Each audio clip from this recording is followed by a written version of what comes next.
वाहिगुरु जी का खालसा वाहिगुरु जी की फतेह। अनंतपुर साहिब का घेरा जून 1704 ईस्वी से दिसंबर 1704 ईस्वी तक चला। मुगल फौजों के सरदारों की हालत खराब हो चुकी थी। दूसरी ओर सिंह झुकने की जगह लड़ने मरने के लिए तैयार बैठे थे।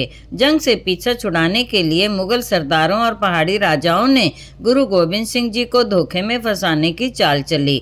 उन्होंने गुरु जी के पास एक ब्राह्मण के हाथ एक गाय और छुरी भेजी, सैयद के हाथ कुरान भेजी, जिसके साथ एक चिट्ठी भी भेजी जिसमें मुगल सरदारों ने कुरान की और पहाड़ी राजाओं ने गीता की कस्में खाकर कहा कि यदि सिख अनंतपुर साहिब का किला छोड़ देंगे तो उन्हें सुरक्षित बाहर जाने दिया जाएगा।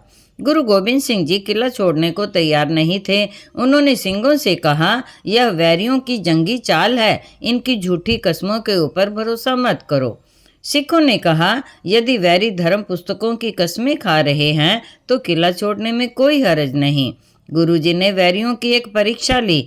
कुछ गधों और गाड़ियों के ऊपर फटे पुराने कपड़े, टूटे जूते चप्पल, हड्डियां और कूड़ा करकट लाद कर उसे बढ़िया कपड़ों से ढक दिया।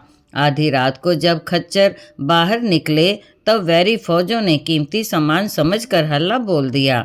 जब वह माल लूटने लगे तो कूड़ा करकट देखकर बहुत शर्मिंदा हुए। भूख और बीमारियों से जूझते हुए सिंहों के हौसले टूट चुके थे। औरंगजेब ने अपने हस्ताक्षर के साथ कुरान और एक पत्र भेजा जिसमें कुरान की कसम खाकर कहा कि यदि तुम किला खाली कर दोगे तो तुम्हें कुछ नहीं कहा जाएगा। किले के अंदर भूखे सिखों और नगर वासियों ने गुरु जी को अनंतपुर साहिब का किला छोड़ने की विनती करी।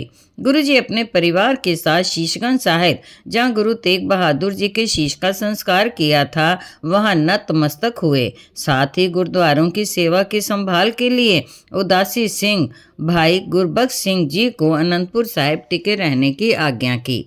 गुरु जी ने 6 और 7 पोह की बीच की रात को अनंतपुर साहिब का किला छोड़ दिया और कीरतपुर साहिब की ओर चल पड़े।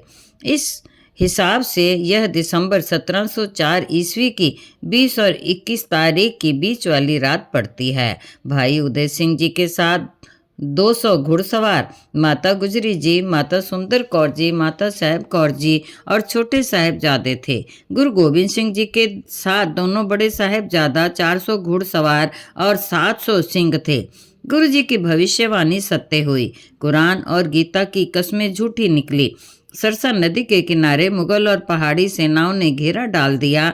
घमासान के युद्ध हुए, अनेकों सिंह शहीद हुए। कवियों के लिखे हुए ग्रंथ सरसा नदी के भेंट चढ़ गए। वाहिगुरु जी का खालसा, वाहिगुरु जी की फतेह।